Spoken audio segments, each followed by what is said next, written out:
Welcome to Too Fond of Books. My name is Janelle, and this is my pile of possibilities for Jane Austen July. I have my Pride and Prejudice mug, which is very apropos because Pride and Prejudice is one of the group read-alongs this year for Jane Austen July. This is one of my favorite readathons on BookTube. I love Jane Austen, and so I love getting a chance to reread her along with so many other people in the month of July, and then also an opportunity to read a lot of kind of Jane Austen adjacent books as well. So let's just dive straight into it. This is a readathon that is hosted by Katie from Books and Things, Marissa from Blatantly Bookish, and Claudia from A Spinster's Library. And they have fantastic videos, so definitely check them out for Jane Austen content during July. You won't be disappointed. Okay, so let's dive into the challenges, and as I said, this is my pile of possibilities. It does not work for me to have a hard and fast TBR because I am very much a mood reader, so I do not plan to read all of these books during the month of July. These are just the possibilities that I will be choosing from for my Jane Austen July reads. The first challenge is to read one of Jane Austen's main 6 novels. And since Pride and Prejudice is the group read, I decided to go with that. I love Pride and Prejudice. It's not my favorite, and I know that a lot of people, it's their favorite, but it's not my favorite, but it is up there. I do really enjoy it, and I absolutely adore this cover that I have. This edition is the Wordsworth edition, and so I am very excited to reread Pride and Prejudice. The second challenge is to read something by Jane Austen that is not one of her main 6 novels. And the second read-along, group read-along for the month is Lady Susan, and I love Lady Susan. It's an epistolary novel, it's short, and it's spiky. Like it's different from the rest of her books, and Lady Susan is this kind of like an anti-hero almost. So I am going to be rereading Lady Susan, which is very enjoyable. And then since I have this edition that has Lady Susan, the Watsons, and Sanditon, I am also going to be rereading Sanditon. I love Sanditon. It's actually one of my favorites, even though it is unfinished. I love Sanditon, and I wish she had finished it. But I do have this edition that is by Jane Austen and another lady. I have no idea who the other lady is, but that lady finished Sanditon, and I really enjoy where she went with the story. I really love it, and so I'll probably end up completing the book and reading this one as well. Now this is from 1975, so if anyone out there knows who it is that finished Sanditon, who is the other lady, please let me know in the comment section, because I have not been able to find out, but I do really enjoy how the other lady finished the story. Okay, the third challenge is to read a non-fiction work about Jane Austen or her time. And I decided to try and go with something off my own shelves that I hadn't read yet. So I am going to read Behind Closed Doors at Home in Georgian England by Amanda Vickery. I'm very excited. This cover is just fantastic. And look at these end papers. Oh, isn't that great? So, this is a non-fiction work. The Georgian house is a byword for proportion and elegance. But what did it mean to its inhabitants? In this brilliant new work, Amanda Vickery unlocks the homes of English men and women from the Oxfordshire mansion of the unhappy gentlewoman Anne Dormer in the 1680s to the dreary London lodgings of the bachelor clerk and future novelist Anthony Trollope in the 1830s. With her customary wit and verve, she evokes the interiors of a wide range of homes, introducing us to genteel spinsters keeping up appearances in 2 rooms, professional couples setting up home in rented houses, widowers frantic to keep their households afloat without a mistress, and servants with only a locking box to call their own.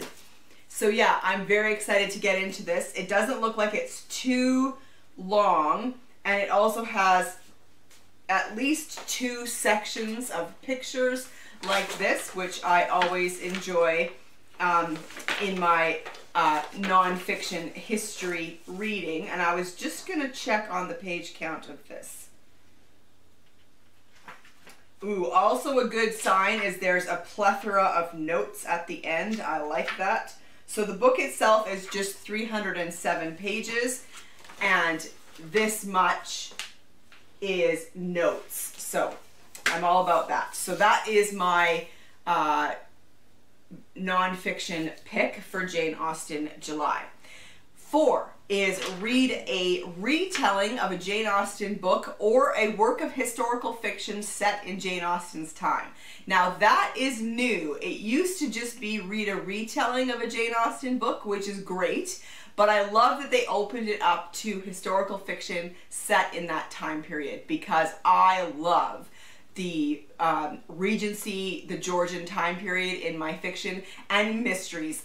Really, like the Regency time period is kind of one of my absolute favorites for historical mystery. So I have a huge stack here of books to choose from. The first, I would like to continue with this series and possibly even finish it, and that is the Mr. and Mrs. Darcy mystery series by Carrie Bebris. I love this series. I love how she writes the characters of Mr. and Mrs. Darcy. I think she does justice to their characters. She really evokes time and place very well in these, and they're also just really fun mysteries. So I am at number 4 in the series, and this is The Matters at number 4 or number 3? One second, I need to double check. It is number 4. The Matters at Mansfield, or The Crawford Affair. So what I love is that each book in this series is kind of loosely connected to one of Jane Austen's main works. So the first book in the series, Pride and Prescience, is of course Pride and Prejudice. The second book in the series is Suspense and Sensibility, obviously Sense and Sensibility. The third is North by Northanger, which is, I think, my favorite so far in the series. I really loved that one. And that one, of course, is Northanger Abbey. So here we will have Mansfield Park. And then next up in the series is The Intrigue at Highbury, or Emma's Match. So we have Emma. Then The Deception at Lyme, or The Peril of a Persuasion. Aren't these covers fantastic? And then what I love is that she did one for Sanditon. I love that so much. And so we have The Suspicion at Sanditon, or The Disappearance of Lady Denham. So I'm very excited to read a few, if not all, of those. That's my priority for this challenge. But I also wanted to grab some Georgette hair, because I have a lot of Georgette hair sitting on my shelves.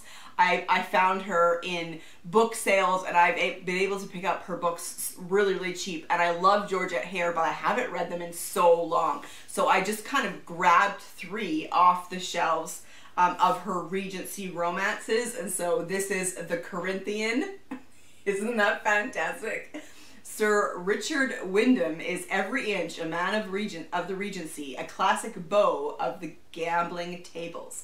Whilst wandering home just a trifle befuddled through the London dawn, he pondered with distaste his forthcoming betrothal, until a lovely young girl disguised as a boy fell into his arms from an upper window and offered Sir Richard the escape route he was looking for. It just sounds fun. Then I also grabbed Bath Tangle. I mean, how could I not read one that's set in Bath, right? The Earl of Spenborough has always been noted for his eccentricity. Leaving a widow younger than his own daughter was one thing. Leaving his fortune to the trustee of the Marquis of Rotherham, the one man the same daughter had jilted, was quite another. And then last but not least, Lady of Quality. Isn't this a great cover? I love this edition. And this looks like it's in Bath, because doesn't that look like the Royal Crescent there? It is. The time and place is Bath in the last years of the Regency, a setting Georgette has made particularly her own. In Lady of Quality, she limes the social rounds of Bath, the dances, the teas, the mornings in the pump room, more convincingly and delightfully than ever. So yeah, I'm hoping to get to some Georgette Hare. I think that would be really fun. Then I have some rereads if I have time. Here's books that I have loved that I would love to reread. So I have Death Comes to Pemberley by P.D. James. I love P.D. James. She is such a fantastic writer. And so I was so excited when I found that she was doing a Pride and Prejudice sequel, let's call it. It happens a few years after Darcy and Elizabeth have been married. So yeah, I'm excited to possibly reread that. I could also reread The Other Bennet Sister by Janice Hadlow. I loved this. I read it a couple years ago, and I just loved it so much. It's the story of Mary Bennet. So the first little bit of the book, we are following the events of Pride and Prejudice. And then the rest of the story takes off with the focus on what happens to Mary Bennet. And I just loved this book. Okay, then I thought I have Daphne du Maurier on my shelves as well, and I really only read Rebecca, and I love Rebecca, but I realized that I had a couple of her books that are set in this Regency Georgian time period, so I thought that they'll go on the pile of possibilities. So I have Jamaica Inn. The cold walls of Jamaica Inn smelt of guilt and deceit. Its dark secrets made the very name of a byword for terror among honest Cornish folk. Young Mary Yellen found her uncle the apparent leader of strange men who plied a strange trade. But was there more to learn? She remembered the fear in her aunt's eyes. Out on the wild, rough moors, there were only two people to befriend her, a mysterious parson and an insolent, likable rogue who broke the law every day of his life. So Jamaica Inn, and then the other possibility is The Glass Blowers. And can we take a minute here? This edition is gorgeous. I had completely forgotten that I had this edition, and it is just so fantastic. And look at this. Oh.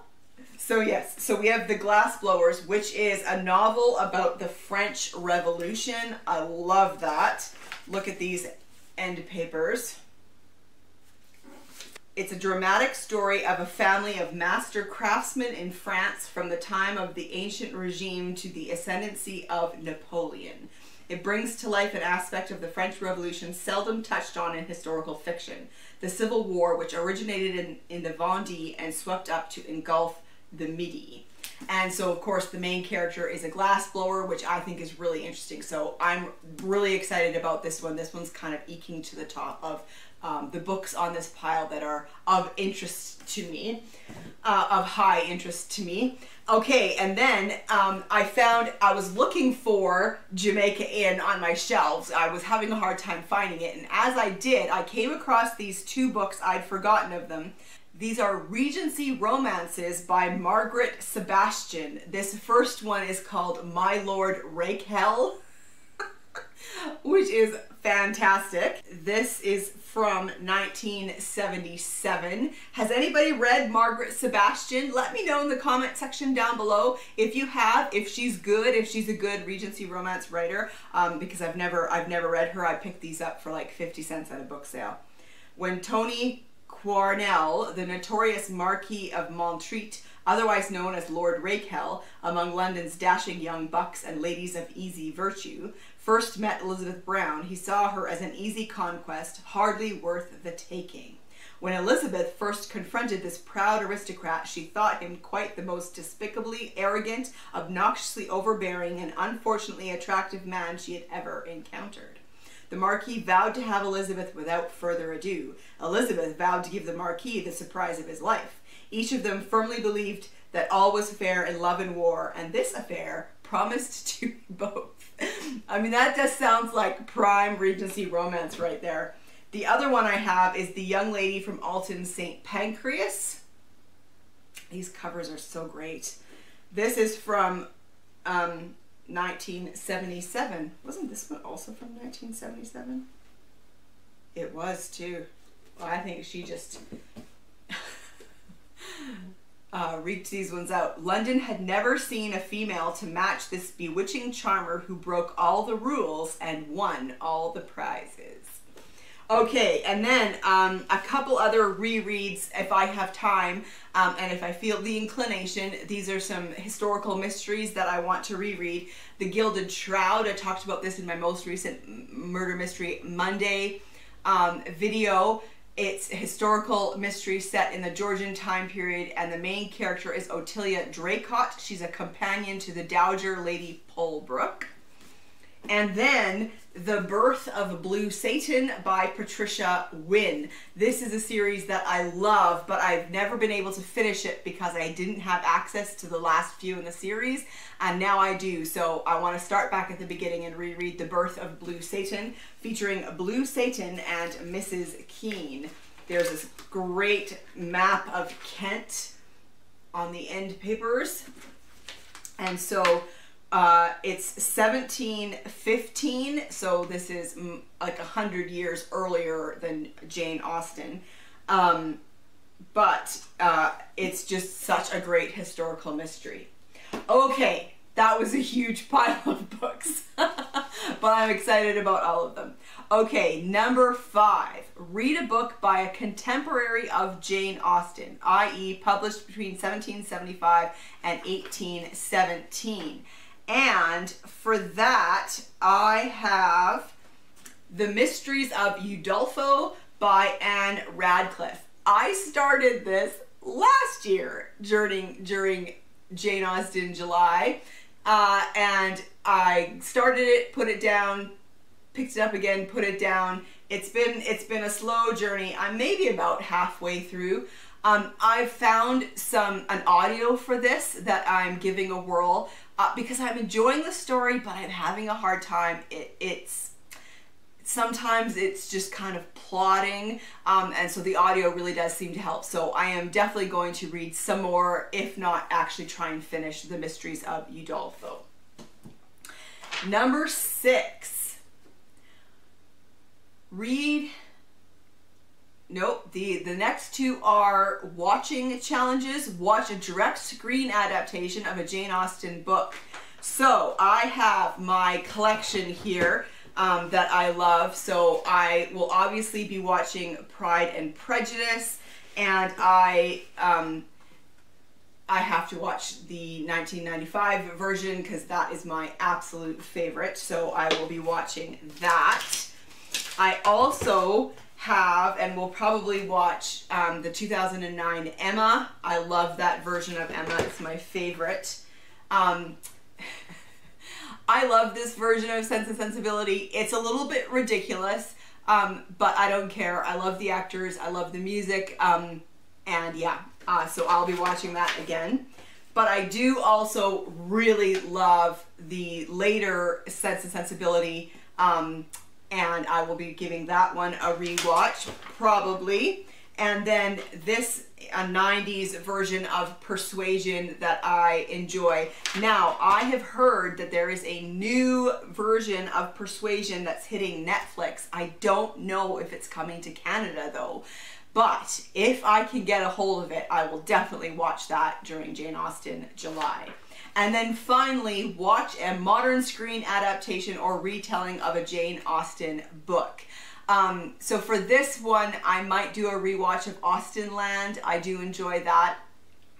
And then we'll see if I find anything else that strikes my fancy. So there you have it. That is my massive pile of possibilities for Jane Austen July. Are you participating in Jane Austen July? I would love to chat with you in the comments. Also, if you've read any of these books that I've mentioned, please let me know in the comments and we could talk about that. Or if any of them look interesting to you and you want to take a look at them for yourself, I would love to hear about that as well. And I will see you for another video soon.